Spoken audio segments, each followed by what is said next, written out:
यहाँ से हम एक डायमीटर को बनाएं जो सेंटर से पास होते हुए दो टेंजेंट बना, और ये दोनों टेंजेंट से हम एक जो भी पॉइंट पे आया था वहाँ से एक दो टेंजेंट हम बनाएंगे, यहाँ से ऐसे और यहाँ से ऐसे, है ना। तो हमें यही साबित करना कि ये दोनों टेंजेंट आपस में पैरेलल है कि नहीं। मतलब एक डायमीटर के एंड से दो टेंजेंट बन रहा है, दोनों टेंजेंट आपस में पैरेलल है कि नहीं वो निकालो। इसका नाम देते हैं ए से लेकर बी है, और इसका नाम दिया हुआ सी से लेकर डी है। यानी कि ए बी जो है वो सी डी का पैरेलल है कि नहीं वो प्रूफ करना है ना। कैसे प्रूफ होगा देखते हैं। तो इसको सबसे पहली बार क्या करना ना, तो यहाँ पे प्रूफ करने के लिए तो यहाँ पे हम इस पे काम करेंगे। कैसे काम करेंगे कि ये वाला तो ये पता है कि थ्योरम नंबर फर्स्ट के अकॉर्डिंग ये परपेंडिकुलर है तो 90 हो जाएगा। ये भी थ्योरम नंबर फर्स्ट के अनुसार ये जब 90 आ गया तो ये वाला भी तो 90 निकल ही जाएगा, और सेम टू सेम ये इधर वाला भी मतलब कि थ्योरम नंबर फर्स्ट के अनुसार एक 90 हो जाएगा तो ये भी 90 निकल जाएगा।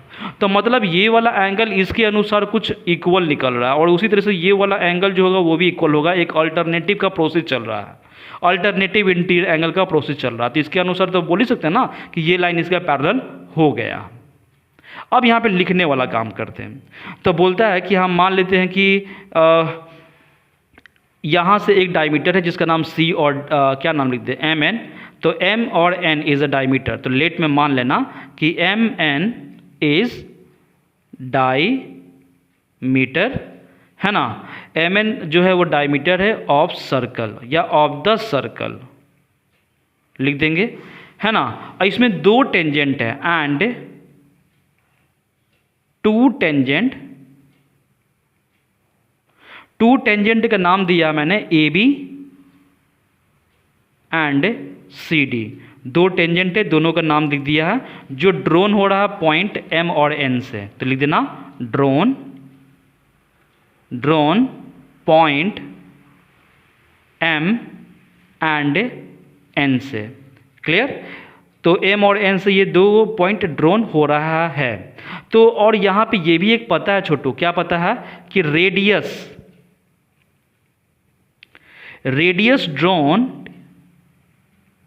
ड्रोन टू द सर्कल, है ना। या टू द सर्कल नहीं लिखो, ये रेडियस जो ड्रोन हो रहा है टेंजेंट के पास से, तो circle to the tangent will perpendicular या विल बी परपेंडिकुलर, है ना, परपेंडिकुलर टू द टेंजेंट, है ना। तो ये परपेंडिकुलर हो गया, ये रेडियस ये इस पे, है ना। तो यहाँ पे रेडियस जो होता है वो ड्रोन होता है सर्कल का या ऑफ द सर्कल, तो ऑफ द सर्कल ही कर देना। तो ये टेंजेंट को ये परपेंडिकुलर होता है टू द अदर, ठीक है ना। तो ये परपेंडिकुलर हो गया, तो इसका मतलब हो गया कि इसमें से ये वाला इसका नाम दे देना ओ एन सी। तो मान लो कि एंगल ओ एन सी का वैल्यू 90 निकल जाएगा, तो same to same O N D का भी वैल्यू 90 निकल जाएगा, ओ एन डी का वैल्यू भी 90 निकल जाएगा। सिमिलरली ओ एम ए का भी वैल्यू 90 निकल जाएगा, और ओ एम बी इसका भी वैल्यू 90 निकल गया।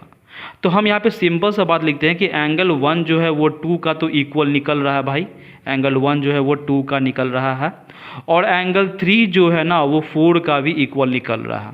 एंगल 3 जो है वो एंगल 4 का इक्वल निकल रहा है ना। अल्टरनेट इंटीरियर वाला केस लग रहा है। तो हम तो बोल ही सकते हैं ना, जब अल्टरनेट वाला प्रॉपर्टी एगो भी मिल जाएगा तो हम बोल सकते हैं कि ए बी जो है वो सी डी का पैरेलल हो गया, और यही तो साबित करना था, है ना। लाइन्स एंड एंगल्स में भी पढ़ा होगा कि अगर दो लाइन सेगमेंट आपस में पैरेलल हो जाएगा तो इसके लिए क्या केस होना चाहिए।